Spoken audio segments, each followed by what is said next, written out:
Très bien. Eh bien, merci François pour ton introduction. Merci pour cette invitation qui était un peu surprenante. Ma curiosité est sans limite, donc je vais, comme toi, du fond de mon ignorance, commenter un certain nombre de choses, même s'il se trouve que j'ai pas mal travaillé ces dernières années sur les questions de halal et kasher, sans avoir encore rien publié là-dessus, mais que c'est un peu latéral à ce qu'on vient de dire. Alors je vais, sans trop, j'espère, déflorer ce qui va être dit, essayer de resituer un petit peu les enjeux de ces trois interventions qui portent donc toutes les trois sur la question des normes appliquées à l'alimentation. Pourquoi vous faire appel à moi? Moi, je suis plutôt spécialisé dans les questions d'immigration, mais finalement, en lisant ces trois documents, je retrouve certains des enjeux qui me sont familiers, c'est-à-dire comment distinguer le national et l'étranger, comment les interdits peuvent être interprétés comme des fondements de l'identité, par exemple. Enfin, on retrouve des thèmes de ce genre-là dans les interventions. Alors, Sarah Brimaud,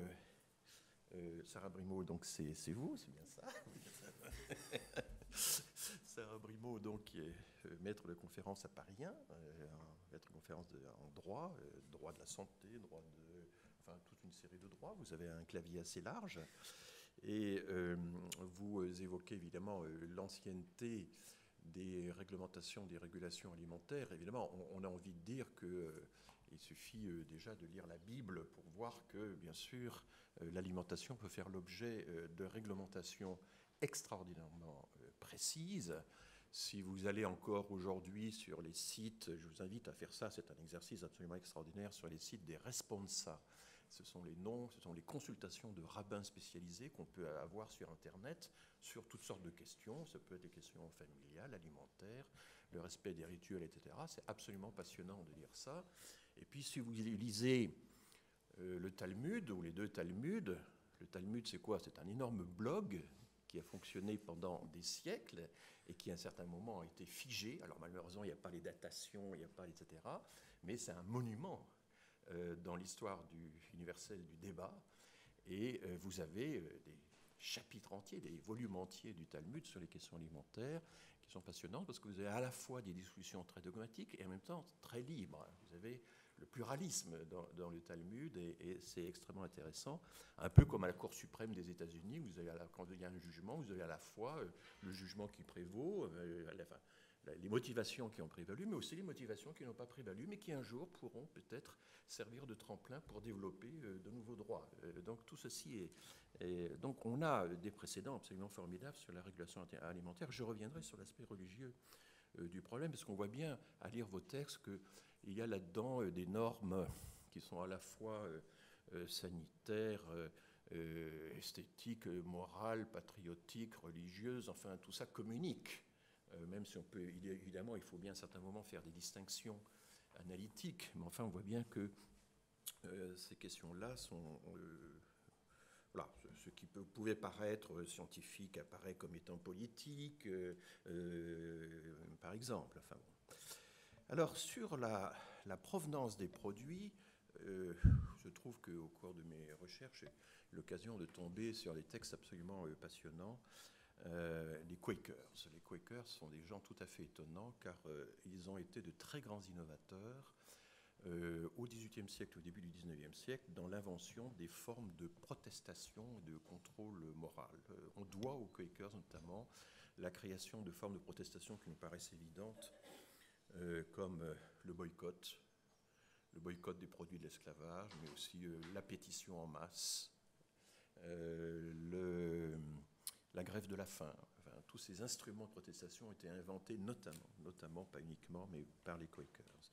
Et on trouve dès 1811 un très grand texte, une lettre très connue chez les Quakers, chez les Amis, c'est comme ça qu'ils s'appellent eux-mêmes, lettre de Hicks, de Elias Hicks, qui est un des grands auteur lui-même d'un mouvement dissident au sein des Quakers, qui écrit donc en 1811 une lettre qui s'intitule « Observations sur l'esclavage des Africains et leurs descendants et sur l'usage des produits de leur travail » et qui donc donc préconise le boycott systématique de tous les produits qui ont été fabriqués par des esclaves, fabriqués dans des conditions de violence illégitimes. Et il recommande de ne jamais consommer de sucre parce que le sucre est le produit du travail des esclaves. 1811. C'est un texte qui a été régulièrement réédité et qui sert de base pour... on y lit des choses tout à fait étonnantes. If we purchase the commodity, we participate in the crime. Si nous achetons le produit, nous participons au crime. Et nous ne pouvons pas nous défausser en disant que tout cela est très loin dans la chaîne de production. Non, si nous faisons faire, c'est comme si nous faisions nous-mêmes, et donc notre responsabilité morale est engagée à partir du moment où nous consommons des produits qui ont été fabriqués dans ces conditions. Donc on a là toute l'anticipation de ce qu'on appelle aujourd'hui la consommation responsable, de ce qu'on appelle, et puis qui est une des bases du commerce équitable. Enfin, tout ceci, évidemment, est déjà entamé. Il y a 2 siècles, hein, ça fait 2 siècles. Donc voilà, je vais comme ça vous donner quelques échappées ici ou là.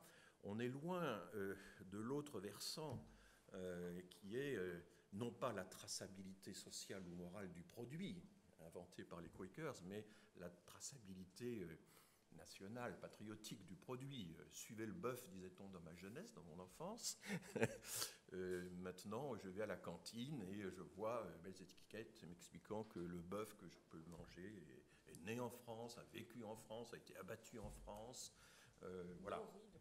Et nourri de produits français même. Donc, bon, tout ceci m'accable, je dirais profondément, car je trouve normal que l'on puisse consommer de la viande argentine, de la viande, je ne sais pas, du poulet brésilien, enfin, pourquoi les paysans français aimeraient-ils exporter au maximum et nous aimerions ne pas importer. Là, il y a, et c'était au fond la base de toute responsabilité, la fameuse règle d'or, hein, ne fais pas à autrui ce que tu ne voudrais pas qu'on te fasse à toi-même, qui est évidemment invoquée par Hicks dans sa lettre, mais qui a été invoquée par tous les abolitionnistes et par toutes les grandes morales. Alors, je vois aussi dans vos textes, et notamment dans votre texte, Sarah, toute la question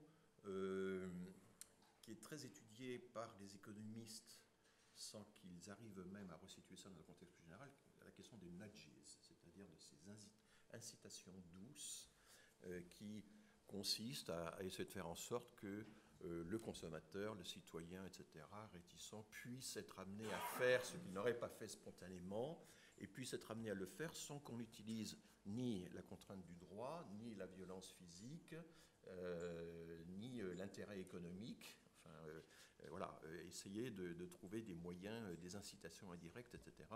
Mais tout ceci est à replacer dans l'immense chaîne du travail de persuasion, hein, qui remonte à la rhétorique antique, qui remonte à la prédication. J'ai cité tout à l'heure la lettre d'un prédicateur, la publicité, etc.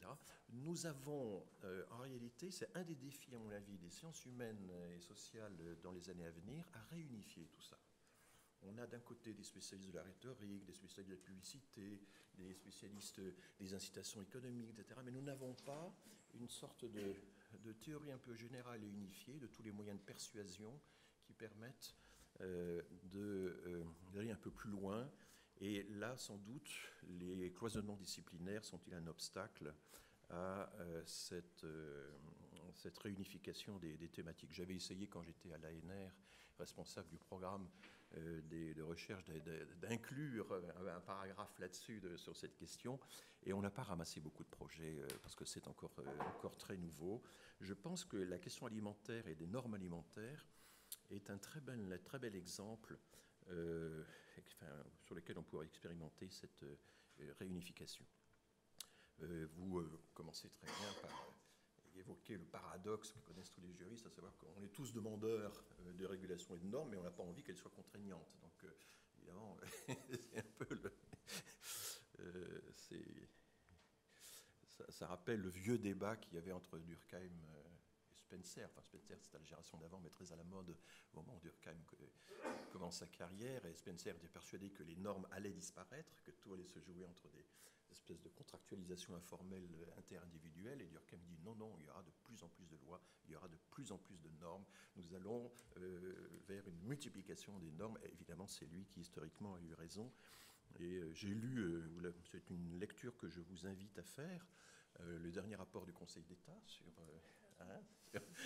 sur la prolifération des normes, et qui évoque entre autres quelque chose d'assez intéressant que nous n'avons pas en France, ou très peu, sous forme embryonnaire, des contrôles qui existent quand même dans plusieurs pays sur le coût des normes. En Allemagne, par exemple, c'est Destatis, l'équivalent de l'INSEE, qui est chargé de quantifier, de mesurer ce que coûtent les normes supplémentaires, non seulement aux individus, aux particuliers, aux citoyens, mais aussi aux entreprises et puis aux administrations chargées de les mettre en œuvre. Et un certain nombre de lois ne peuvent pas passer si elles n'ont pas subi l'évaluation préalable du coût pour la société en général et pour l'État. Et du coup, par exemple, lorsque les Allemands ont eu l'idée d'imposer la taxation des autoroutes à la Suisse pour les étrangers, on a calculé, puis on s'est aperçu que la collecte de la taxe serait plus chère que le produit de la taxe. Donc, on a renoncé. Alors ça, c'est un élément, une forme de calcul très simple, mais le poids des normes, tous les candidats, on a vu ça à la primaire récente, promettent de réduire la charge des normes.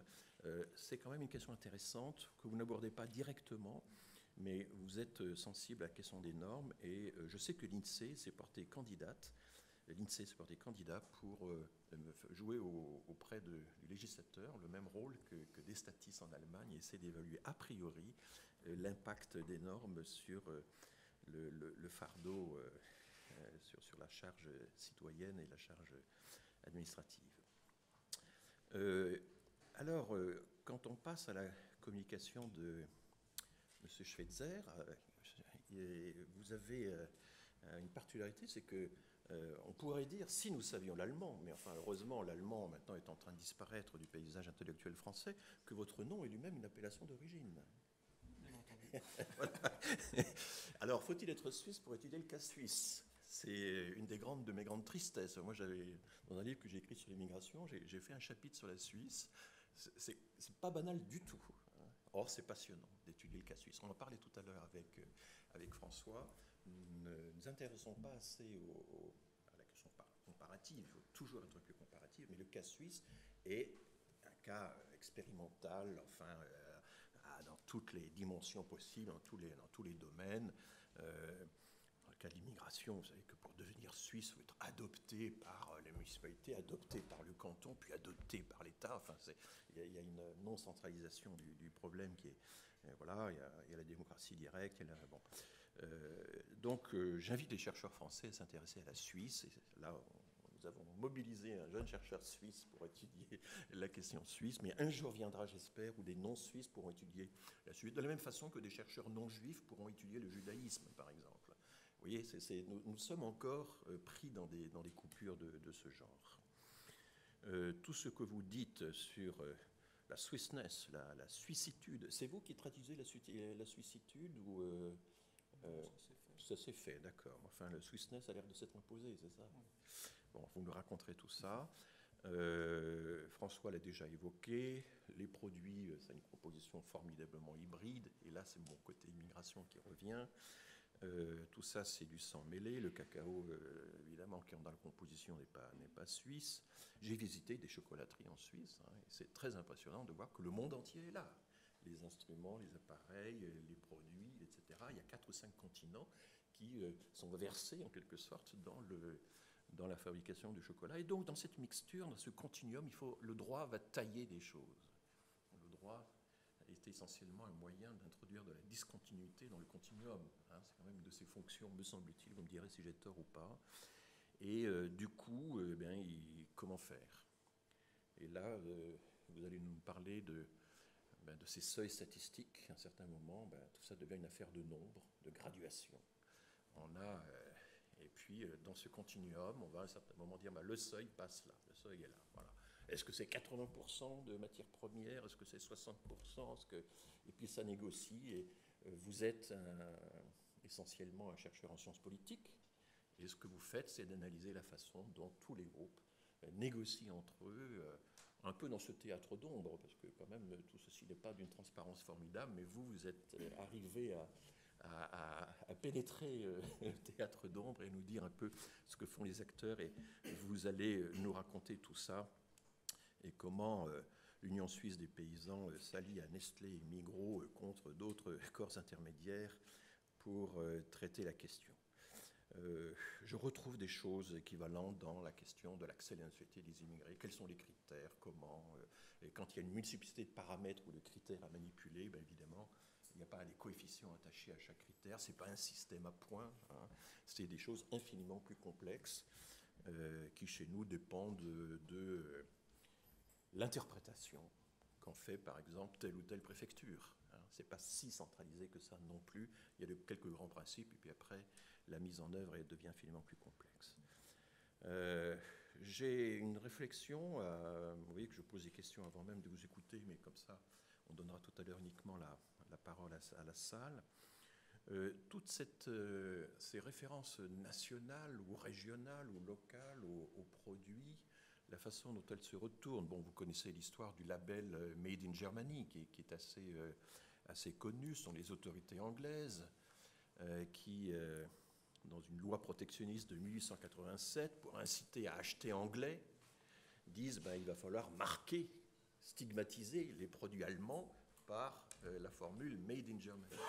Et le problème, c'est que très vite, les consommateurs ont pris ça comme un label de qualité et non pas comme un label de produits à éviter.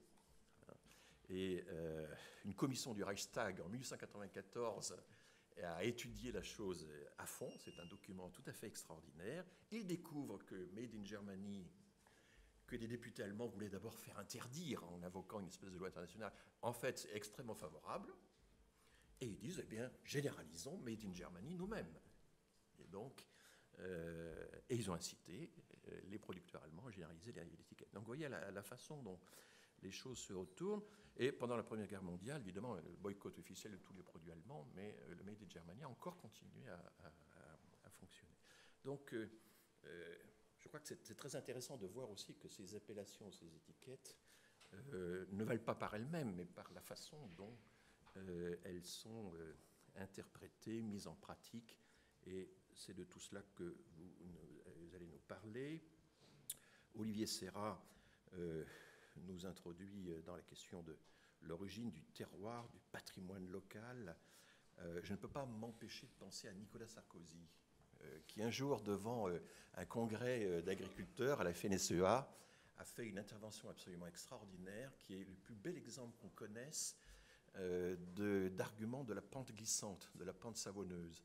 Il y a de jeunes chercheurs qui s'intéressent à la rhétorique des arguments, et qui ont fait un site dans lequel j'ai trouvé cet extrait d'une vidéo de Nicolas Sarkozy. Il s'adresse aux agriculteurs et il leur montre le paquet de cigarettes neutres. Vous savez, le paquet de cigarettes génériques, il y avait un projet de loi pour l'imposer.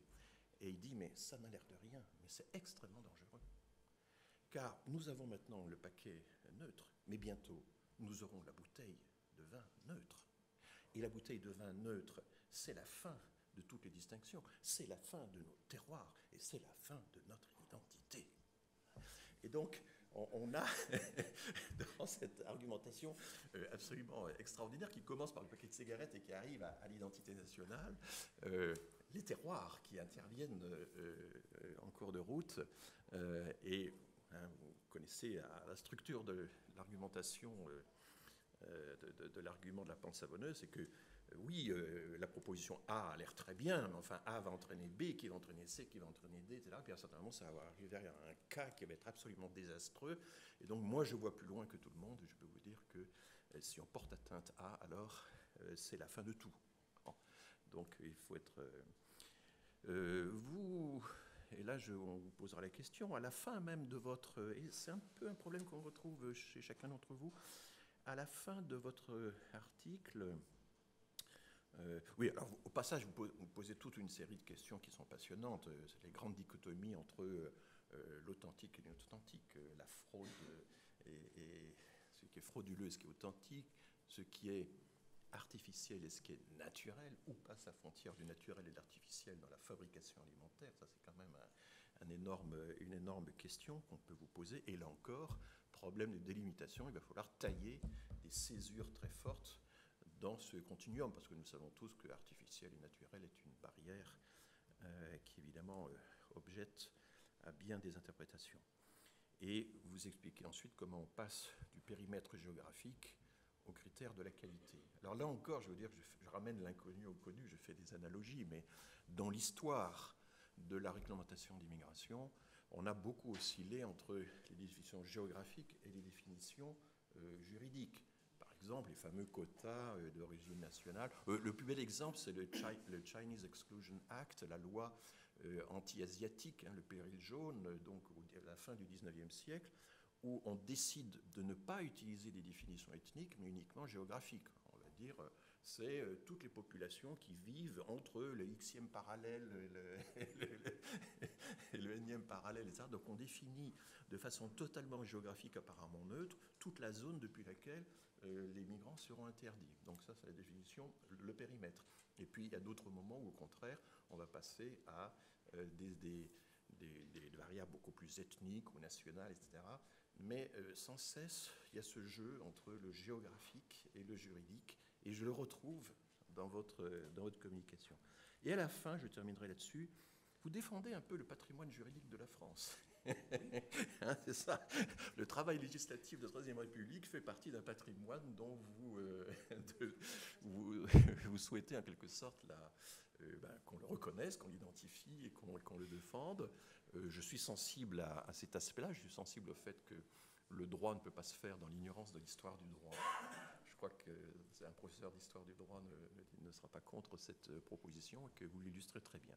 Voilà, alors j'espère avoir plutôt, par ces quelques propos liminaires, incité,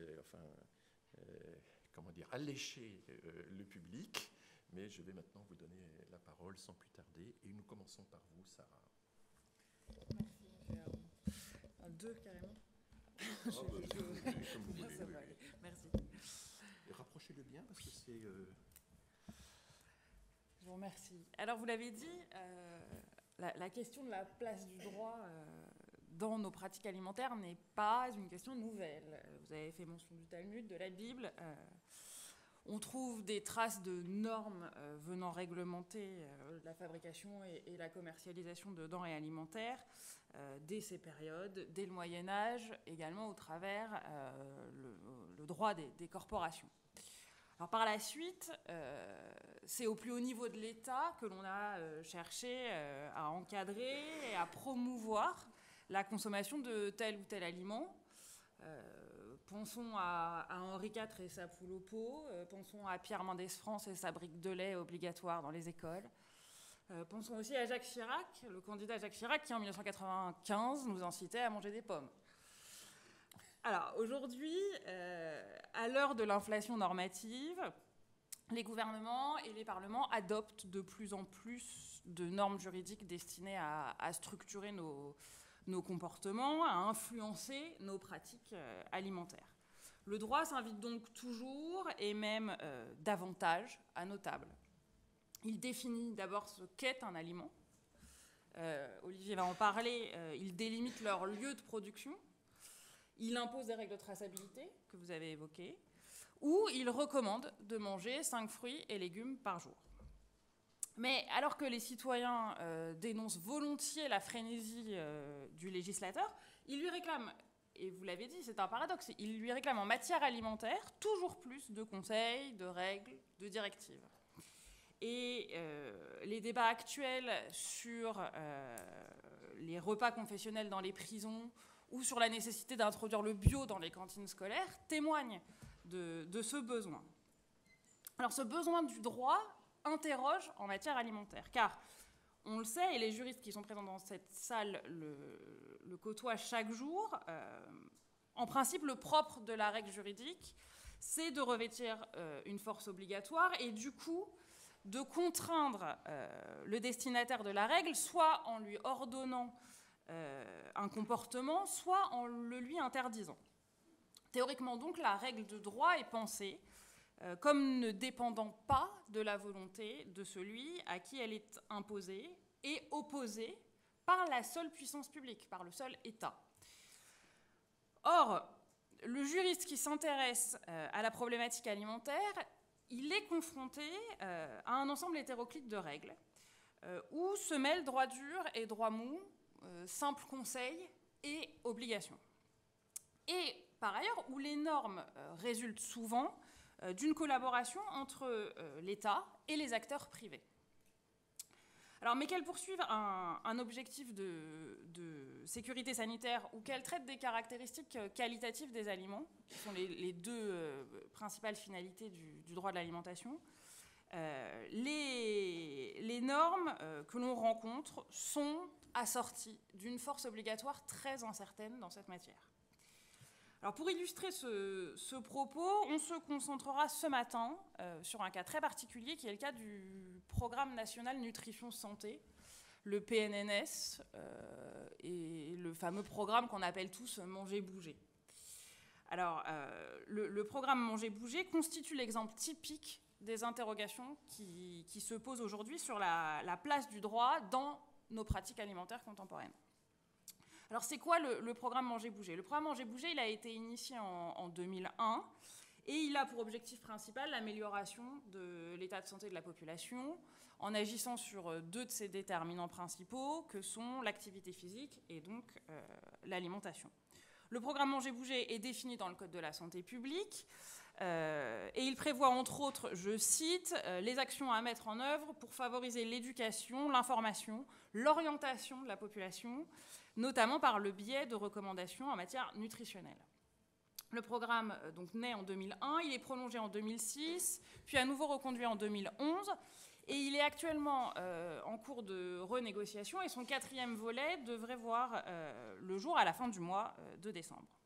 Alors, sur le fondement du programme, une multitude de normes juridiques a été adoptée, normes qui se caractérisent par une hétérogénéité assez remarquable et une valeur juridique plutôt variable également. Par exemple, et François, vous l'avez cité, la célèbre directive du manger 5 fruits et légumes par jour, directement issue du programme Manger Bouger, cette directive n'est jamais sanctionnée par une quelconque autorité dans l'hypothèse où elle ne serait pas respectée par le consommateur. Ce n'est qu'un conseil élaboré d'ailleurs avec les industriels de l'agroalimentaire, qui en tirent profit en l'affichant sur leurs produits et en s'offrant ainsi une image plutôt valorisante.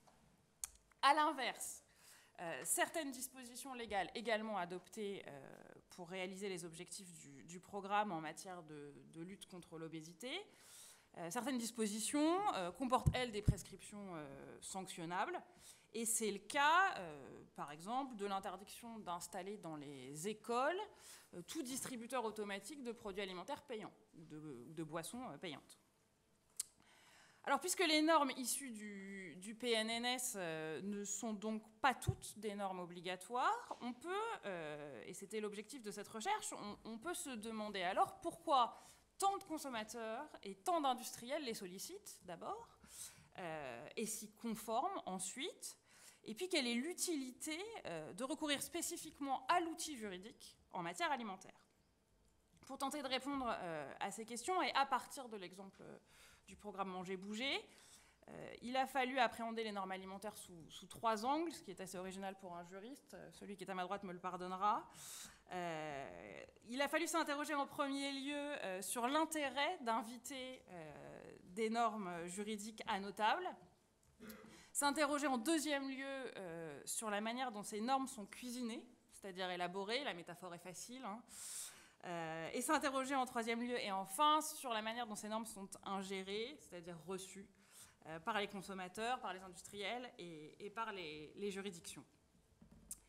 Alors en premier lieu, pourquoi convier des normes juridiques annotables ? On admet facilement aujourd'hui que le droit est partout, on l'a dit, que plus un pan de notre existence ne lui échappe, et notables n'y font pas exception. Mais à l'heure de la malbouffe, la préservation de la culture française, de son bien manger, semble un objectif assez louable. Et pour ce faire, quoi de mieux que d'édicter des lois alimentaires, lois alimentaires que toute bonne ménagère se devrait d'ailleurs de connaître, pas trop de sel, pas trop de beurre, un plan de travail nettoyé, une alimentation variée, locale. Tout ceci semble être des préceptes rudimentaires, des préceptes de bon sens. Pourtant, progressivement, ces préceptes sont devenus l'objet de politiques publiques, et plus encore, l'objet de textes réglementaires. Ils sont devenus du droit. Et la nécessité d'en faire des règles juridiques a pu surprendre, car c'est une singularité assez française. Dans notre pays, les normes alimentaires sont souvent présentées comme participant à la sauvegarde des produits régionaux, comme participant à la sauvegarde d'un certain art de vivre. Et en ce sens, on retrouve dans les introductions de tous les programmes Manger Bouger une formule assez parlante. L'alimentation est synonyme de goût, de convivialité, de plaisir d'être ensemble. Alors, mais la préservation du patrimoine national n'est évidemment pas l'unique ambition des normes juridiques alimentaires. Ces textes sont aussi au service de politiques où la protection du consommateur est au cœur des préoccupations. Leur vocation, c'est donc aussi de réduire les risques d'atteinte à la santé liés à la consommation d'aliments dont les conditions de fabrication ou dont la qualité nutritionnelle seraient discutables. Pour répondre à ces deux objectifs qui sont clairement identifiables au sein des différents PNNS, l'outil juridique a semblé être l'outil le plus adéquat.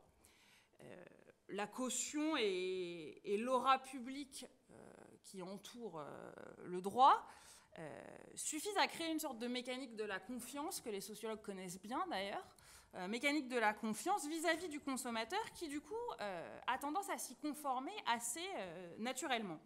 Si cette même règle résultait d'une campagne initiée par les seuls industriels, il y a fort à parier que le consommateur s'y fierait moins facilement. On constate que depuis les crises alimentaires des années 90-2000, vache folle, dioxine, E. coli, lasagne à la viande de cheval, je pourrais multiplier les exemples, depuis ces crises, la méfiance du consommateur est quand même beaucoup plus grande à l'égard du discours produit par le secteur alimentaire. Alors ceci étant dit, même si la confiance du consommateur est plus importante à l'égard des préconisations publiques que privées, l'identification de ce qu'il mange, et peut-être plus encore de ce qu'il devrait manger, cette identification apparaît comme relevant d'une sphère trop intime pour qu'il pénètre facilement la règle de droit et l'autorité qui y est attachée. L'outil juridique qu'on va mobiliser alors dans le domaine alimentaire n'est donc pas exactement comparable aux outils mobilisés dans d'autres matières. On constate que l'appel à la soft law y est plus fréquent qu'ailleurs. Si le droit s'invite donc à nos tables, il le fait dans des formes bien singulières. Et c'est ce qu'on va voir en deuxième lieu maintenant. Comment cuisine-t-on le droit de l'alimentation? Comment sont élaborées les normes issues du PNNS? Alors, par comparaison à d'autres règles juridiques dans d'autres branches du droit, les normes alimentaires, et particulièrement celles qui sont issues du programme, sont élaborées selon un mode bien spécifique. Ce constat a pu se vérifier de deux points de vue. D'une part, et on l'a dit, les normes issues du PNNS ne sont que très rarement imposées par la puissance publique de manière unilatérale. La concertation caractérise le processus de leur fabrication. Le programme s'appuie en effet, et je le cite, sur l'expérience acquise par de nombreux professionnels et organismes qui en sont partenaires. La liste de ces organismes est très longue. Elle apparaît à la fin de chaque programme. Pour le deuxième, par exemple, on y retrouve, tenez-vous bien, une dizaine d'agences sanitaires, 31 sociétés savantes, des représentants de collectivités locales, de toutes les caisses d'assurance maladie, de nombreuses associations de consommateurs, toutes les agences régionales de santé et les représentants de tous les ministères concernés par la politique alimentaire. Ça fait 5 fois plus de personnes que dans cette salle. Oh, peut-être même 10. Alors, produit donc de la concertation, les textes issus du programme se caractérisent d'autre part par le fait qu'ils résultent souvent d'une sorte de marchandage entre ces acteurs déjà extrêmement nombreux et les représentants des professionnels du secteur. Le phénomène lance indiscutablement le débat sur les conflits d'intérêts, car la présence des industriels a parfois mis le comité de pilotage du programme Manger-Bouger dans l'impasse. Il est compliqué, et je ne vais rien vous apprendre, mais il est assez compliqué de parvenir avec ces industriels à un consensus sur l'édiction d'une norme juridique, quand cette norme juridique conduit implicitement au moins à discriminer certaines catégories d'aliments comme trop gras, trop sucrés ou trop salés. Et bien qu'adhérant aux objectifs du programme, les industriels qui y sont associés s'insurgent assez régulièrement contre l'idée qu'il existerait de bons et de mauvais aliments. Pour eux, un aliment même gras ou même sucré ou salé n'est pas nocif en soi. C'est l'accumulation de ces aliments trop gras, trop sucrés ou trop salés qui serait préjudiciable à la santé. Et les industriels associés au programme se sentent souvent stigmatisés et vont freiner, encore une fois implicitement, les avancées ambitieuses que le programme s'était fixées. Et l'exemple symptomatique de ces difficultés, c'est l'échec cet été de la mise en place d'une signalétique nutritionnelle uniforme sur l'ensemble des produits alimentaires manufacturés.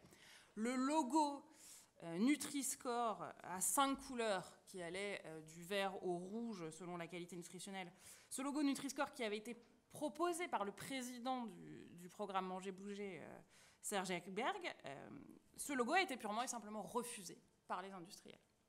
Aujourd'hui, 4 logos alternatifs sont testés dans un dispositif expérimental qui est pour l'instant limité à certaines régions du nord de la France. Alors, dans ces conditions, on ne peut que s'interroger sur la manière dont les normes juridiques issues du programme Manger-Bouger sont reçues. En troisième lieu et enfin, l'ingestion du droit, comment sont reçues donc les normes issues du programme. Alors, saisis de la question de l'application et de la question de la valeur de ces textes, les magistrats adoptent une attitude double. D'un côté, et les juges s'y réfèrent fréquemment, il existe des normes de police administrative qui reposent sur des impératifs de santé publique. Ces normes prescrivent, sanctionnent, autorisent, interdisent, et elles ont souvent vocation à être opposées aux professionnels de l'alimentation. C'est par exemple dans le cadre du programme Manger-Bouger qu'a été adopté l'article du Code de la santé publique qui contraint les industriels à apposer, sauf à régler une contribution fiscale, à apposer un message sanitaire dans les publicités en faveur de produits alimentaires manufacturés, les messages que vous connaissez tous par cœur, du type pour votre santé, pratiquer une activité physique régulière, éviter de grignoter entre les repas, etc., etc. Alors, la disposition organisée dans le Code de la santé, sur le fondement du programme, elle est réellement contraignante. Et elle est aussi, pour une fois, très efficace. D'abord parce que les industriels font majoritairement le choix d'apposer ces messages plutôt que de régler la contribution fiscale. Et ensuite parce que plus personne n'ignore la teneur de ces messages. Vous les connaissez tous par cœur. D'un autre côté, on recense d'autres normes juridiques adoptées sur le fondement du programme que les juges ignorent, et ignorent purement et simplement.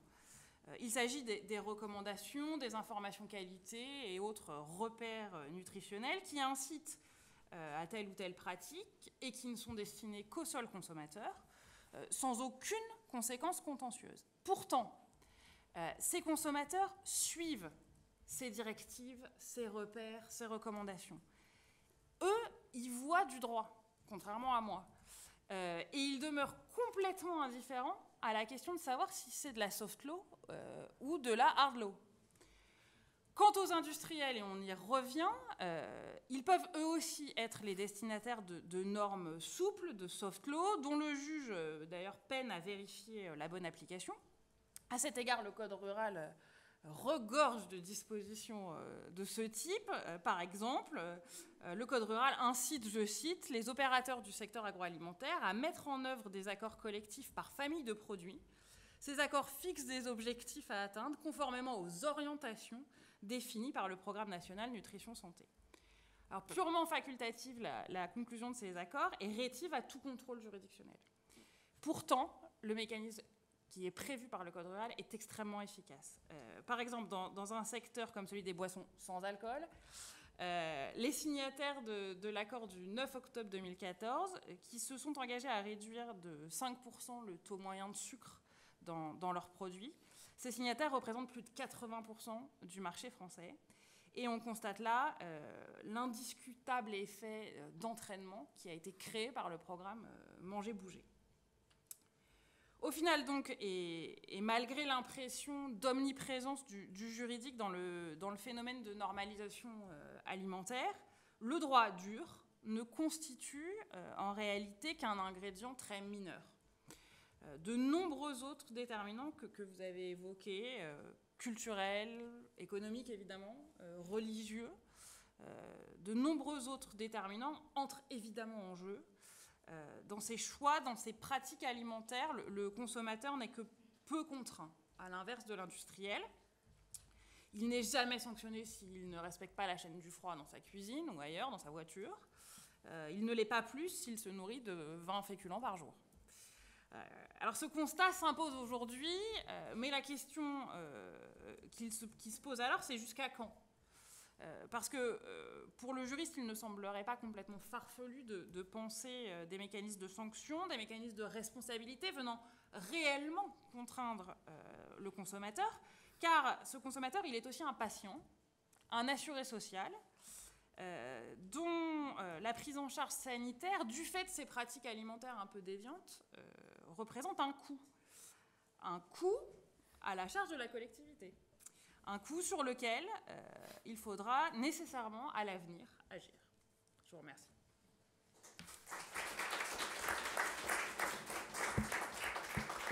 Bien, alors on avait une conclusion très normative qui sera sans doute sujette à discussion, mais vous avez très clairement posé le problème, je vous en remercie.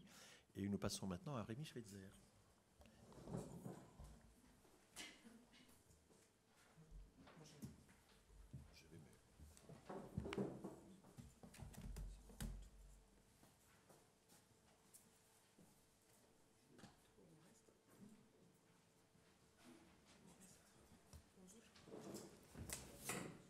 Alors, merci François Héran pour cette introduction. Donc, je vais vous parler du point de vue, je représente l'exotisme ici, je vais vous parler du point de vue de la Suisse et d'un cas suisse, très suisse puisqu'il va s'agir justement de la construction d'une provenance en Suisse, d'un processus législatif qui s'est déroulé sur une dizaine d'années en fait, et dont l'essentiel de ma présentation va être de vous raconter un peu ce qui s'est passé. Alors, en guise d'introduction, ce qu'on observe, ce qui a, disons, le point de départ de l'ensemble de ces discussions, c'est une multiplication de la position des petits drapeaux suisses ou des indications de provenance suisse sur toute une série de produits. C'est vrai pour les produits alimentaires, c'est aussi vrai pour les produits non alimentaires. Donc là, j'ai mis un certain nombre d'exemples. Vous pouvez voir des croix suisses, elles sont parfois discrètes, parfois moins. Ici, sur de la bière, sur des chips, même le Coca-Cola est made in Switzerland, est vendu comme étant un produit qui renvoie à l'imaginaire suisse. Alors, ce n'est pas un hasard, évidemment, si on observe ce type d'étiquetage. Ça répond à une mode et à certaines attentes des consommateurs. Dans un contexte de globalisation, pour certains, c'est le signe d'un repli identitaire, d'une volonté de nationalisme économique. Pour d'autres, les motivations sont peut-être plus environnementales. On veut favoriser, ou on a l'impression de favoriser les circuits courts de cette manière-là, l'économie locale, les paysans locaux. Donc il y a tout un grand nombre de raisons qui expliquent cette stratégie. Et puis évidemment, il y a une raison économique, c'est que la provenance suisse fait vendre, et la position d'un drapeau suisse ou d'une indication de provenance suisse sur des produits permet de réaliser une plus-value sur la vente. Donc, pour les produits agroalimentaires, on estime cette plus-value à environ 20% du prix de vente. François Dubel a dit pour les montres, ça peut aller jusqu'à 112%. Donc il y a des montres, par exemple au Japon, si elles sont made in Switzerland, elles peuvent se vendre 112% plus cher qu'une montre équivalente en termes de performance. Donc voilà. Donc c'est ce concept, c'est le Swissness, ce qu'on a désigné par le Swissness. C'est plus que simplement une étiquette, ça s'est développé comme... Alors il y a des gens qui l'ont théorisé, ça s'est développé comme un véritable phénomène. Et il y a quelque chose d'intéressant sur l'indication d'une provenance suisse, c'est que par rapport à d'autres indications de provenance, par exemple l'indication de provenance française ou allemande, elle n'est pas perçue comme envahissante ou arrogante, elle est perçue comme un signe de fiabilité, de qualité, donc c'est le côté Hayek, et elle est aussi perçue comme un signe d'authenticité, de retour à la nature, les montagnes, les fleurs, etc. C'est le côté Heidi, donc c'est le Swissness entre Hayek et Heidi. Et si on fait dans le classement des nation branding, donc des marques nationales, la Suisse arrive régulièrement entre la 2e et la 5e ou la 6e place, les premiers étant la Grande-Bretagne, sauf erreur, devant la France et au même niveau que l'Allemagne à peu près. Alors de quoi parle-t-on exactement maintenant en termes juridiques quand on appose des croix suisses comme ça sur des produits? Il s'agit en fait d'une indication de provenance facultative, donc elle est différente à la fois des obligations d'étiquetage qui sont issues du droit alimentaire. On va avoir l'obligation d'indiquer la provenance de certains composants d'un produit alimentaire transformé. Là, on est vraiment dans quelque chose de facultatif. Les entreprises ont le choix. C'est une volonté de leur part d'indiquer la provenance. C'est aussi différent des appellations d'origine contrôlée parce qu'il n'y a aucune dimension de terroir ou de typicité derrière ces drapeaux. C'est uniquement une question de provenance géographique. En tout cas, c'est la seule chose, la seule dimension qui est vendue. Ce qui est intéressant aussi, et c'est une spécificité suisse, je crois, au niveau international, c'est que la position de la désignation suisse est considérée comme un droit de propriété intellectuelle collectif. Donc elle est défendue comme un droit de propriété intellectuelle dont n'importe qui peut se prévaloir pour autant qu'il réponde à certaines conditions. L'idée philosophique sous-jacente, c'est que finalement c'est la collectivité qui est à l'origine de la valeur ajoutée et donc n'importe quel membre de la collectivité pourrait s'en prévaloir. Et il y a toute une réflexion là aussi au sein de l'Institut fédéral de la propriété intellectuelle derrière cette dimension et ce caractère juridique spécifique de droit de propriété intellectuelle collectif. Alors la question qui s'est posée au début des années 2000, c'est comment est-ce qu'on va créer le lien et quelles sont les conditions finalement pour rattacher un produit à la provenance suisse. Le droit qui était en place à l'époque, c'est ça qui est singulier, il n'était absolument pas respecté puisque s'agissant des drapeaux, donc au début des années 2000, la loi fédérale, qui est la loi pour la protection des armoiries publiques et autres signes publics, que je vous ai mis ici, stipulait qu'il était interdit d'apposer pour un but commercial les armoiries suisses sur des produits alimentaires. Tous les produits que je vous ai mis étaient donc complètement dans l'illégalité, puisque juridiquement, il était interdit d'utiliser une croix suisse pour pouvoir vendre un produit. S'agissant de l'indication de provenance, donc par exemple Made in Switzerland ou produit suisse, il s'agit donc d'une indication de provenance géographique qui est définie par la loi sur la protection des marques, puisqu'il s'agit d'un droit de propriété intellectuelle, avec des critères très flous. La provenance d'un produit est déterminée par le lieu de fabrication ou le lieu de provenance des matières premières. Donc, on peut se référer soit à l'un, soit à l'autre, sans qu'il y ait de critères très précis qui soient stipulés dans la loi. Donc c'est un contexte juridique qui n'est absolument pas respecté. La capacité normative du droit est dans ce cas-là proche de zéro, puisqu'on a un droit qui interdit clairement un comportement, et ce qu'on observe, c'est une multiplication du comportement contraire. Donc au début des années 2000, il y a eu une multiplication des abus flagrants donc de produits qui se vendaient comme suisses, qui n'avaient absolument aucun lien avec la Suisse. Il y a eu des affaires retentissantes. Une affaire qui est connue sous le nom de l'affaire des casseroles, où il y a un fabricant suisse de casseroles qui a vendu plus d'1 million de casseroles made in Switzerland. 1 million en Suisse, c'est à peu près 1/7 de la population qui a acheté ces casseroles, donc c'est énorme. Donc ces casseroles étaient vendues made in Switzerland, elles étaient fabriquées en Chine, donc ça a été très fortement médiatisé. Et donc il y a un problème public qui a commencé à émerger sous cet angle-là, parce que finalement, bon, ça pourrait ne pas être un problème, parce que les étiquettes et les promesses, elles n'engagent que ceux qui y croient.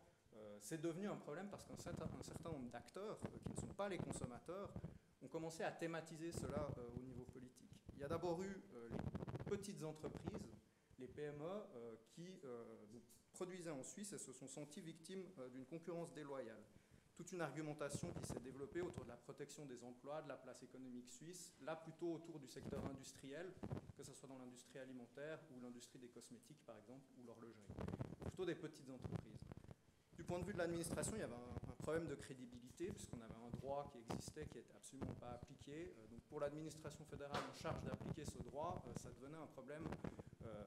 En plus, on parle d'une administration qui travaille sur contrat de prestation, donc, dont le mandat vis-à-vis de l'État central est de faire appliquer ce droit. Il y avait des enjeux réels au niveau du fonctionnement de l'organisation. Sur cela se sont greffées d'autres considérations, notamment de l'agriculture, qui ont vu une opportunité de trouver de nouveaux débouchés, en tout cas de maintenir des débouchés. Ils se sont dit, finalement, si on réfléchit aux critères, plus on impose de matières premières dans un produit suisse, plus on va pouvoir écouler notre production.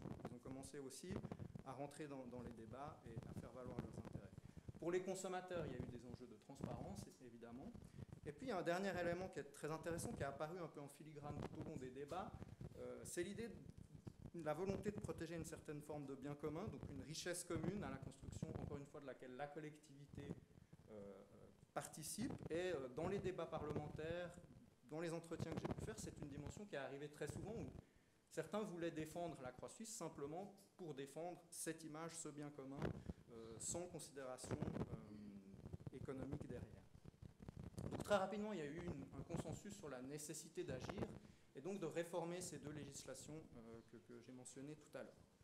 Très rapidement aussi, les débats se sont compliqués parce que tout le monde était d'accord d'agir, mais quand on a commencé à rentrer sur quels sont les critères concrets pour définir un produit suisse, les débats sont devenus nettement moins consensuels.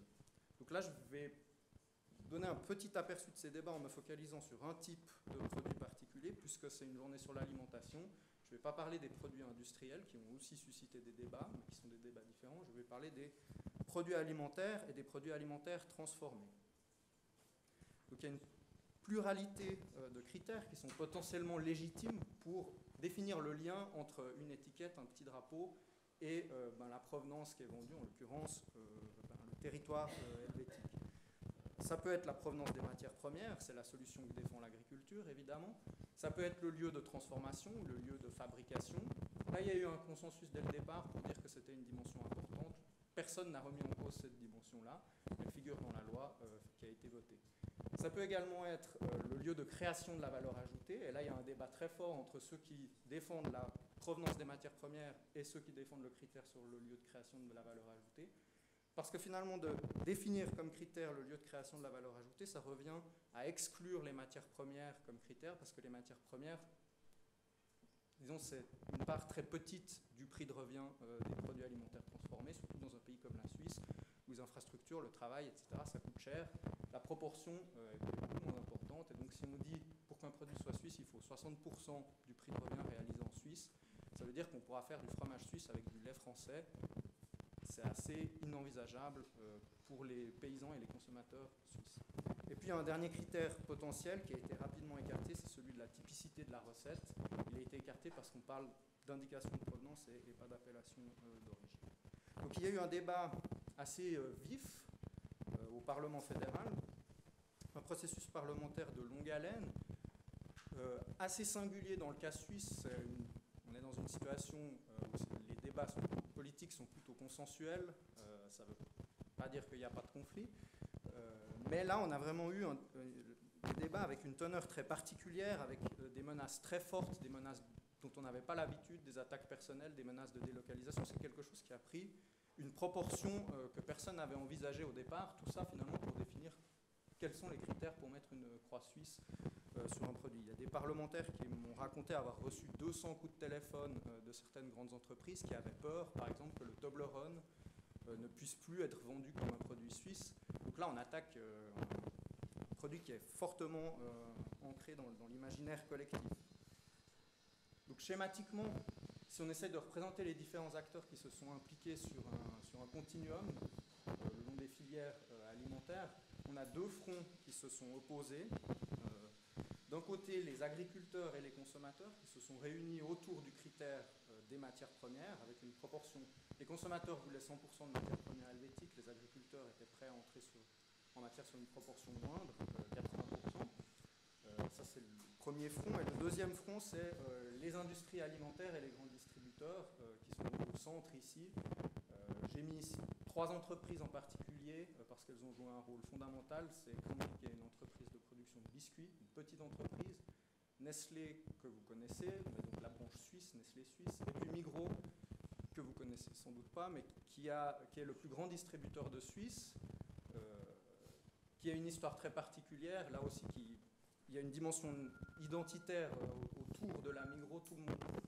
Tout le monde s'identifie à la Migros, et Migros a aussi la particularité de ne pas seulement être un distributeur, mais d'être aussi très actif dans l'industrie alimentaire. Donc, ils ont leur propre marque qu'ils commercialisent, donc il y avait des enjeux multiples pour cet acteur-là.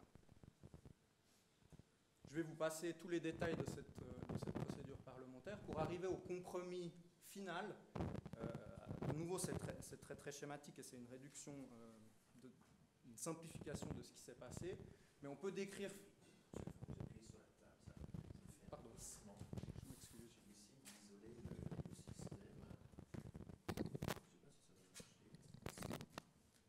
Je vais arrêter d'appuyer sur la table.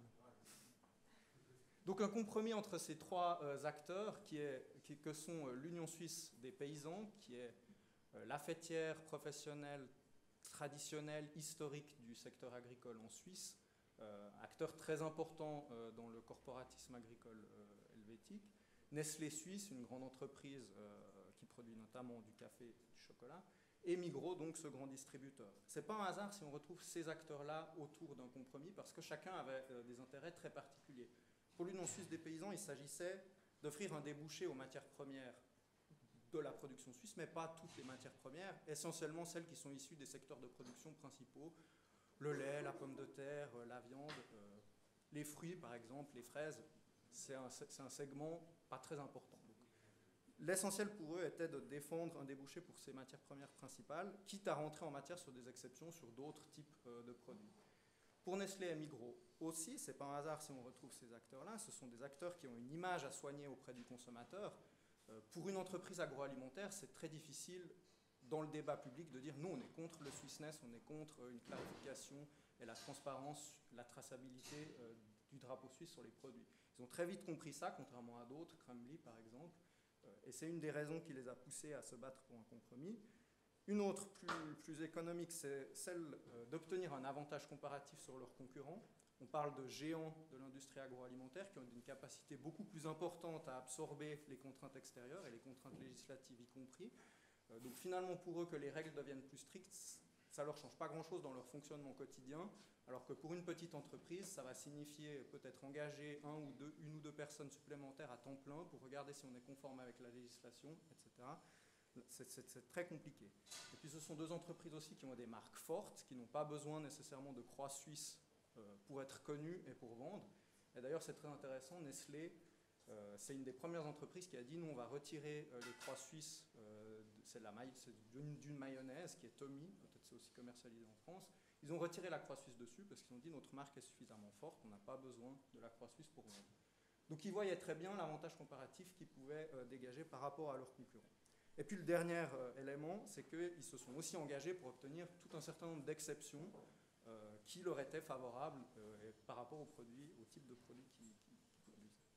Donc le compromis qui s'est dessiné, c'est le suivant. François Héran a parlé de chiffres et de seuils à dépasser et à ne pas dépasser. Ce qui est intéressant, c'est qu'il y a dans le compromis qui s'est dessiné des seuils et des chiffres multiples, très compliqués à comprendre finalement. Je vais parler déjà, donc ça c'est l'article de loi. Le critère principal, c'est de dire qu'il faut, pour qu'un produit soit suisse, que 80% du poids des matières premières qui composent ce produit viennent de Suisse. Ça, c'est le critère de base, avec directement des exceptions pour les produits qu'on ne peut pas fabriquer en Suisse, le café et le cacao, évidemment, et surtout des exceptions, une exception en fonction du taux d'auto-approvisionnement. C'est-à-dire que dans cette part de 80%, on va prendre en compte uniquement les produits pour lesquels le taux d'auto-approvisionnement est supérieur à 50% en Suisse. Donc les produits, les pommes de terre, le lait et des produits de cette manière-là. On ne va pas prendre en compte les abricots, les fraises et les produits comme ça. Donc ça donne à la fin, je vais vous montrer un exemple, des calculs très très compliqués pour comprendre ce qui se cache exactement derrière la croix suisse. Ce que ça montre, tout ça, c'est que plus le processus politique est allé de l'avant, plus ce qui est apparu, c'est que les acteurs ont cherché à se répartir entre eux la plus-value liée au Swissness, donc les producteurs, les représentants des producteurs, les grandes entreprises, et plus on a perdu de vue, au fur et à mesure qu'on faisait ces petits marchandages, un autre objectif qui était celui d'assurer une certaine transparence vis-à-vis du consommateur final. Finalement, c'est ces marchandages politiques qu'on retrouve directement dans la loi. C'est très intéressant, c'est les trois acteurs que j'ai mentionnés, l'Union suisse des paysans, Nestlé et Migros, ont écrit, à un moment donné où le projet était en train de capoter complètement, au Conseil fédéral, donc au gouvernement suisse, avec une série de propositions. Si on regarde cette lettre qui est confidentielle, mais à laquelle j'ai pu avoir accès, si on regarde le contenu de cette lettre et le contenu de la loi, on retrouve à peu de choses près les mêmes exceptions et les mêmes critères qui sont fixés. Donc, il y a vraiment un lien assez clair entre le compromis que ces acteurs ont négocié et ce qu'on retrouve au final dans la loi et dans les ordonnances d'application. Pour conclure simplement, revenir sur du concret, quelles sont les implications sur certains produits que j'ai mentionnés en début d'intervention. Ça, c'est des produits qui ne posent pas trop de difficultés, encore que pour les chips, voilà, c'est un taux d'auto-approvisionnement élevé, donc on va s'attendre à ce qu'il y ait des pommes de terre suisses dans les chips, mais il y a des phénomènes de pénurie saisonnière qui ont été mis en avant, donc il y a des périodes très courtes dans l'année où il n'y a pas de pommes de terre suisses disponibles. Dans ces cas-là, on a trouvé une porte de sortie, c'est que les proportions sont calculées sur l'année, mais pas sur les paquets, évidemment. Ça paraît logique. Pour le café, l'indication de provenance est légitime si la production et la transformation s'est intégralement déroulée en Suisse. Ça paraît aussi assez logique parce qu'on ne produit pas de café en Suisse. Ça paraît peut-être un peu moins logique pour le cas des boissons et de la bière et du Coca-Cola. Là, la porte de sortie qui a été trouvée, c'est d'inclure l'eau dans le calcul de la part des matières premières. Donc si on a de l'eau suisse, on peut vendre de la bière suisse. Ça veut dire que dans une bière suisse, vous pouvez avoir du malt, enfin peu importe, du houblon et du malt importés, pour autant que l'eau soit suisse. Et l'argument derrière, c'est de dire que l'eau confère à ces produits leurs caractéristiques essentielles. Je vous laisserai juge de cela. Et si on prend un dernier exemple, très compliqué, donc l'administration fédérale, après avoir élaboré tout ce projet, a dû, pour un certain nombre de produits, créer ce genre de tableau. Je ne vais pas du tout pouvoir rentrer dans les détails, mais tout ça pour dire que sur un yaourt composé, donc un yaourt Bircher composé de lait, de sucre, de fruits et de céréales, on peut s'en sortir, mettre une croix suisse sur le yaourt si le lait et le sucre proviennent de Suisse, indépendamment de la provenance de l'ensemble des fruits qui sont à l'intérieur, de la provenance des céréales, des additifs et de tout ce qui peut composer ce produit. Donc là encore, je ne suis pas sûr que le lien dans l'esprit du consommateur entre l'étiquette suisse et ce tableau soit relativement automatique. On parlait avant de confiance. On peut se poser la question, la loi rentre en vigueur le 1er janvier 2017. On va voir les conséquences que ça va avoir sur les produits à disposition et sur les attitudes des consommateurs par rapport aux produits suisses. Voilà, je vous remercie.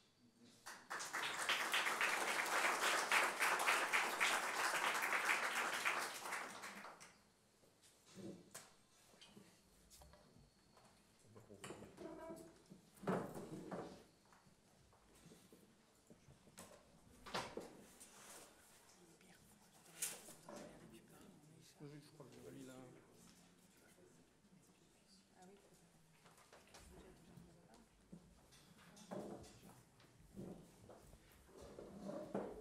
Bien, merci pour cette présentation passionnante d'une loi qui n'est pas encore entrée en vigueur, de la fabrication d'une loi qui n'est pas entrée en vigueur. C'est dire que la FSS est vraiment d'actualité, est à jour.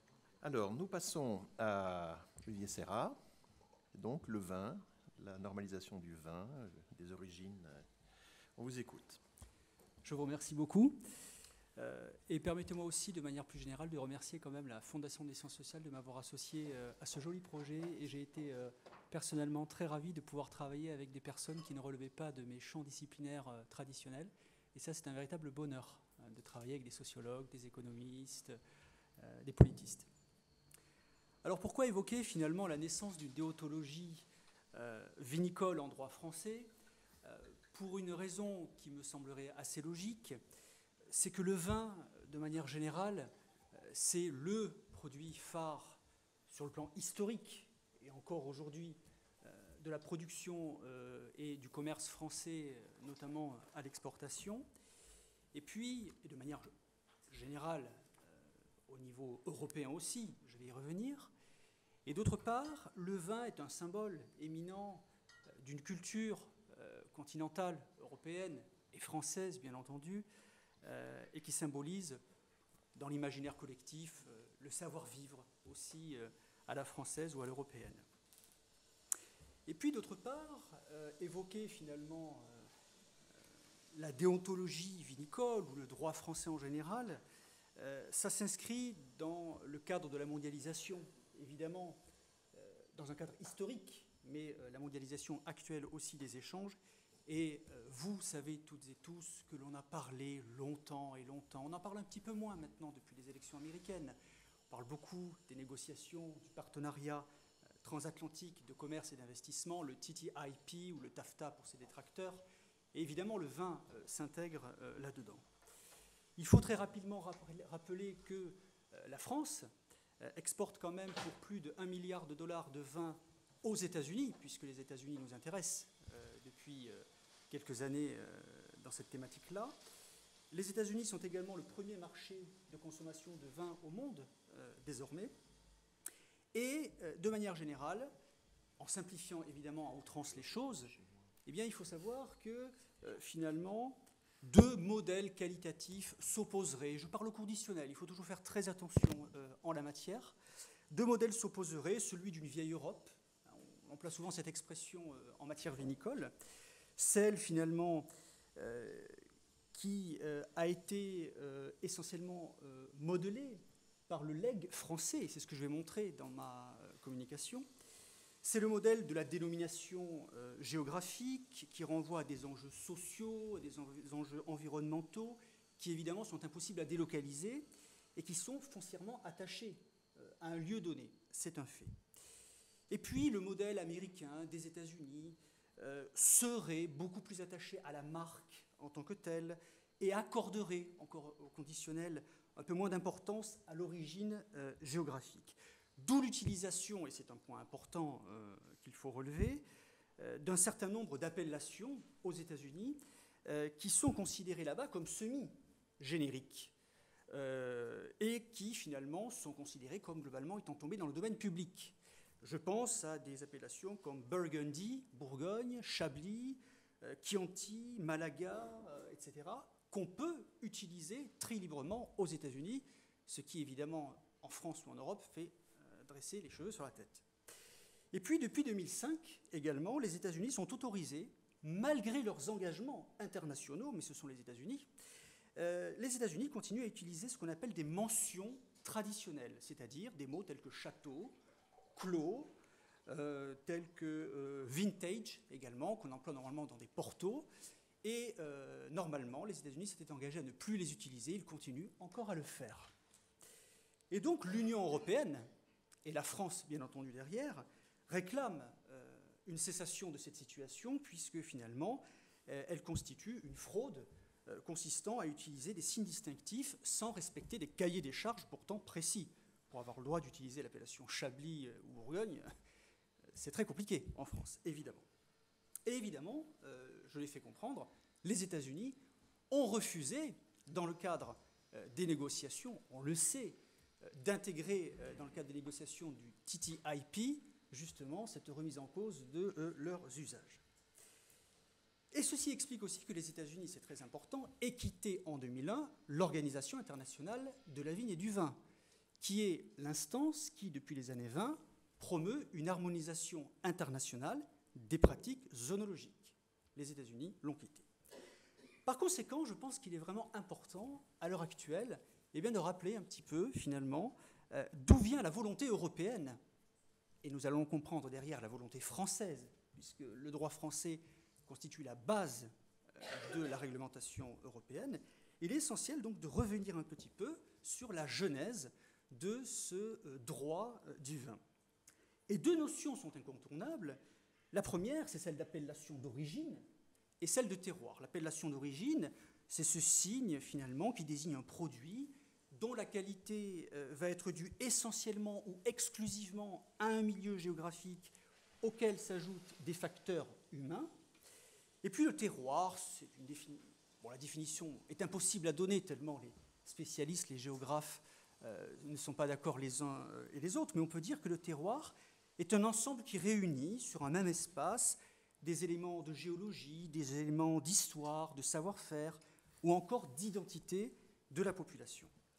Et c'est finalement entre la fin du XIXe siècle et la première moitié du XXe siècle que toute une déontologie en la matière s'est construite, en France précisément. Sarah a rappelé évidemment que depuis l'Antiquité ou au Moyen-Âge, des choses existaient sur le plan corporatif pour réglementer la question, mais les éléments les plus importants ressortissent précisément de la période que je vais étudier. Et il faut rappeler, dans le cadre de l'histoire générale, que la France, et l'Europe aussi, a traversé à l'extrême fin du XIXe siècle une grave crise qu'on appelle la crise phylloxérique. Le puceron qui a ravagé l'ensemble de notre vignoble, un puceron importé des États-Unis, pour le coup, par des scientifiques français. Et il y a eu de fortes conséquences à la suite de cette invasion par le phylloxéra. La première conséquence, c'est qu'un certain nombre de boissons dites de substitution, ce que l'on va appeler des vins artificiels, eh bien, ont afflué sur le marché avec bon nombre de vins étrangers pour compenser la sous-production française. La seconde conséquence, c'est que des noms souvent prestigieux de vins vont être de plus en plus usurpés par les commerçants ou par les producteurs. Et puis une troisième conséquence importante, c'est celle, lors de la reconstitution du vignoble, eh bien, du remplacement des cépages nobles, des anciens cépages, par des cépages à gros rendement, notamment dans le midi de la France, le Languedoc, ce qui va conduire à une crise de surproduction récurrente durant la période.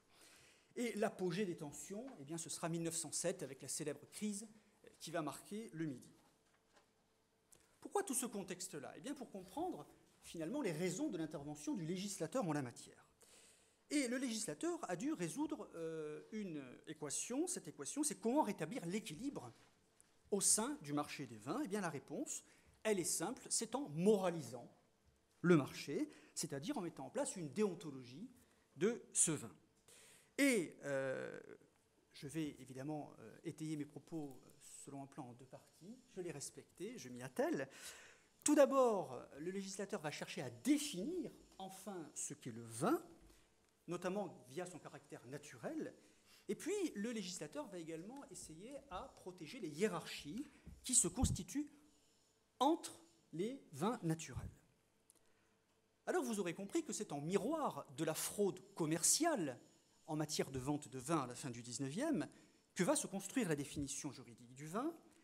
Et deux grands types de fraude que l'on va qualifier juridiquement maculent, si j'ose dire, le marché. La première, c'est la tromperie, c'est-à-dire finalement le fait d'induire un acheteur en erreur sur le vin, c'est-à-dire sur sa nature, son espèce, ses qualités substantielles, sa composition, son origine. Et puis c'est également la falsification en tant que telle, qui, elle, constitue une altération du vin pour tromper l'acheteur, mais en modifiant les éléments intrinsèques du vin. Alors concrètement, qu'est-ce que ça signifie tout ça à la fin du XIXe siècle ? Eh bien, ça signifie que l'on va produire énormément de vins artificiels. Et on va décliner, si j'ose dire, l'appellation vin artificiel sous de multiples formes. La plus célèbre, c'est celle de la production des vins de raisins secs, notamment avec des raisins secs importés de Grèce ou de Turquie, à des tarifs fiscaux, c'est-à-dire douaniers, extrêmement avantageux, ce qui déplaît fortement l'agriculture, qui est éminemment protectionniste en France à cette époque. Et vous savez aussi que ça n'a pas vraiment changé dans le monde agricole encore aujourd'hui, en tout cas pour ce qui pénètre en France. Je pense également à une fraude extrêmement célèbre qui s'appelle le mouillage des vins et qui consiste à ajouter une certaine quantité d'eau chauffée au vin pour augmenter la quantité du vin, ce qui est très pratique et très utile. Il y avait pléthore de manuels à l'époque, évidemment, à l'usage des vinificateurs, pour ensuite rajouter d'autres éléments, de l'alcool et autres colorants. Donc c'est vraiment très très pratique. Vous trouvez à côté de ces pratiques concernant les vins artificiels également ce qu'on appelle des manipulations compensatrices, telles que la coloration, justement, dont j'ai parlé, la coloration souvent artificielle, avec des produits très toxiques. je n'entre pas dans les détails, mais on ajoutait souvent de l'acide chlorhydrique, sans problème dans les vins à l'époque, ce qui posait évidemment de gros problèmes de santé publique. Et puis je pense également au vinage, qui consiste à rajouter de l'alcool dans un vin, qui est une pratique qui, à la fin du XIXe siècle, est courante en vinification pour éviter des fermentations successives, notamment dans les pays méridionaux, là où il fait chaud, donc c'est très pratique. Sauf que bien souvent, eh bien, on abusait de ce vinage, justement, pour pouvoir ensuite remplacer compléter l'ajout d'alcool avec un mouillage en règle, ce qui permettait de, évidemment, multiplier les quantités de vin et au préalable de les avoir augmentées. Au passage, je rajoute qu'on alcoolisait les vins, évidemment, avec des vins fortement titrés qui venaient d'outre-Pyrénées ou d'outre-Moselle ou Vosges, je ne vais pas dire outre-Rhin, à l'époque où nous n'avions plus l'Alsace et la Lorraine, ce qui signifie que c'était une catastrophe lorsque l'alcool industriel allemand venait alimenter la vinification française ou les vins espagnols ou italiens, bien entendu. Alors vous comprenez que la viticulture honnête et le commerce honnête ne voient pas les choses évidemment de cette manière, d'autant que le temple de la fraude à cette époque-là, il n'est guère éloigné de ces lieux puisque c'était les entrepôts de Bercy. Les célèbres entrepôts de Bercy étaient le temple de la fraude en matière de vin puisque Paris était le premier marché mondial de la consommation de vin et d'alcool. Évidemment, il y aurait beaucoup de choses à dire, je n'en ai pas le temps, ce sont des choses évidemment passionnantes. Et donc le législateur va intervenir dans un tel contexte.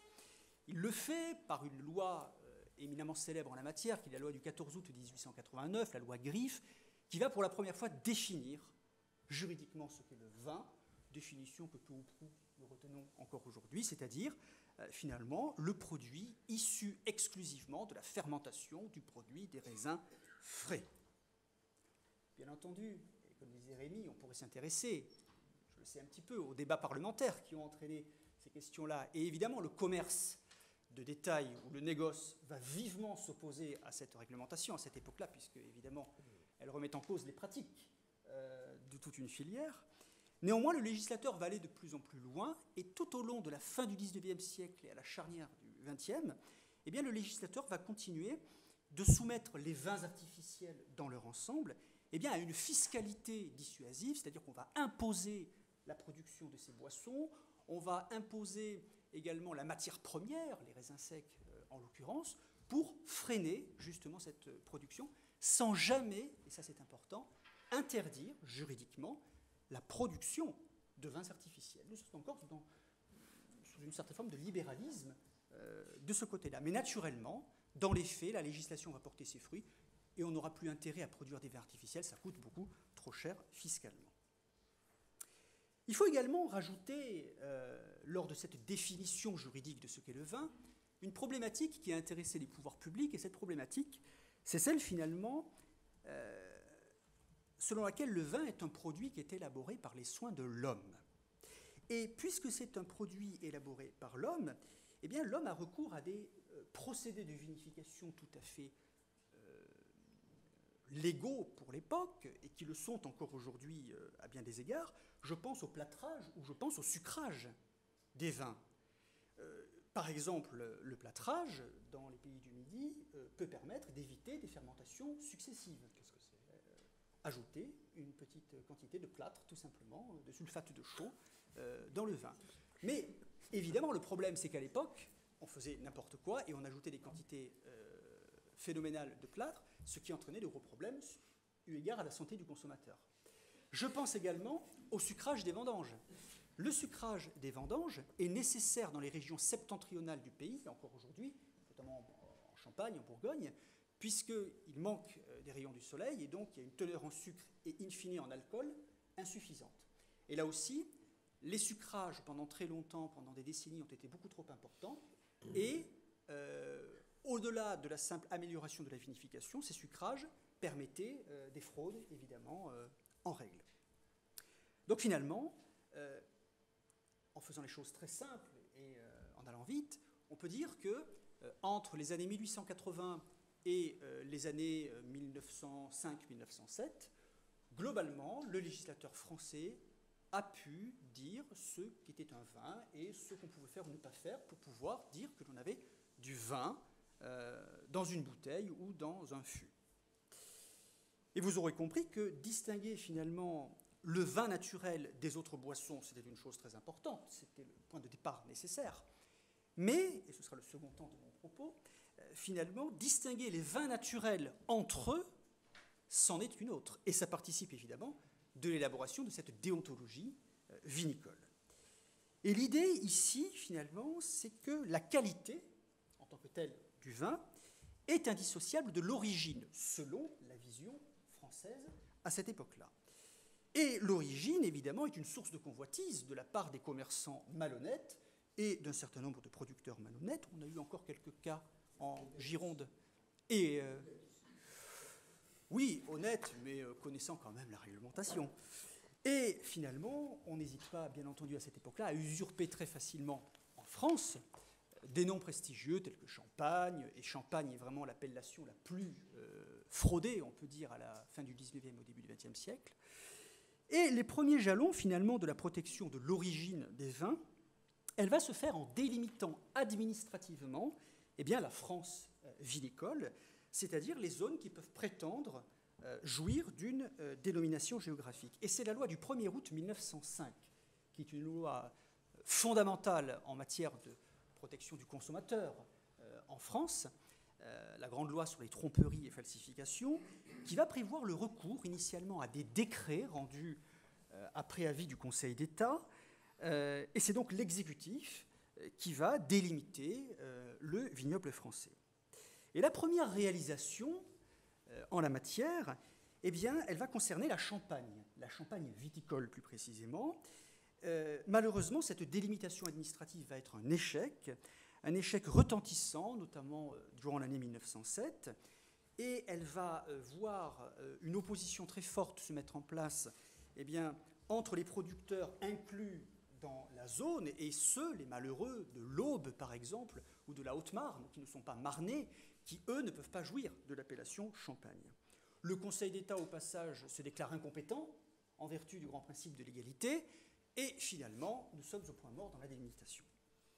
D'où une seconde loi très importante, une loi de 1908, qui prévoit le fameux recours aux usages locaux, loyaux et constants, qui sont extrêmement célèbres en matière de droit du vin. Et ces usages locaux, loyaux et constants vont être utilisés par le Conseil d'État, pour le coup, qui se retrouve compétent pour pouvoir aider le gouvernement dans la mise en place des limitations. Et les résultats ne se font pas attendre, puisque finalement, entre 1908 et 1911, sont mises en place les grandes délimitations, Bordeaux, Champagne, Cognac, Armagnac, Clairette de Die, qui est très ancienne, il ne faut pas l'oublier.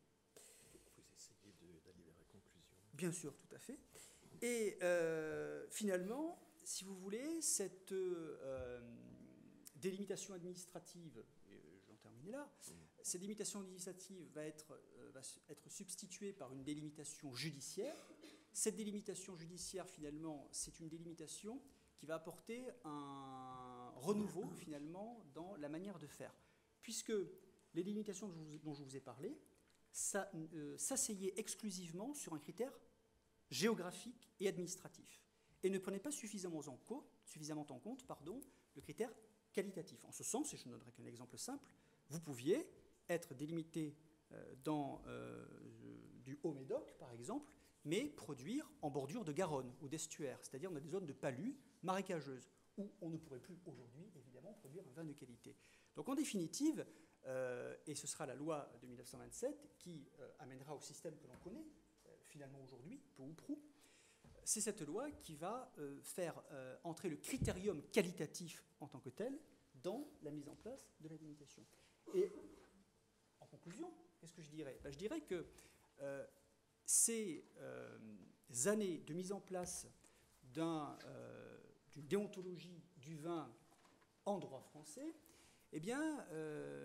ces années vont être suivies par d'autres années durant tout le XXe siècle, durant lesquelles le droit européen, le droit communautaire puis le droit européen aujourd'hui, va reprendre essentiellement ces dispositions. Et le grand enjeu aujourd'hui, comme je le disais tout à l'heure, c'est que finalement vous avez un système qu'on appelle le système de la vieille Europe vinicole, qui tend à s'opposer à celui des nouveaux pays viticoles, qui, eux, préfèrent au-delà du système américain qui lui est à part, parce que la puissance américaine empêche, j'ai envie de dire, les négociations de ce côté-là sur le plan économique, qui eux défendent plutôt, ou défendraient une approche liée à un cépage particulier ou à une marque particulière, alors que bon nombre de pays européens, eux, tendent au contraire à s'appuyer sur cette tradition. Voilà, je vous remercie.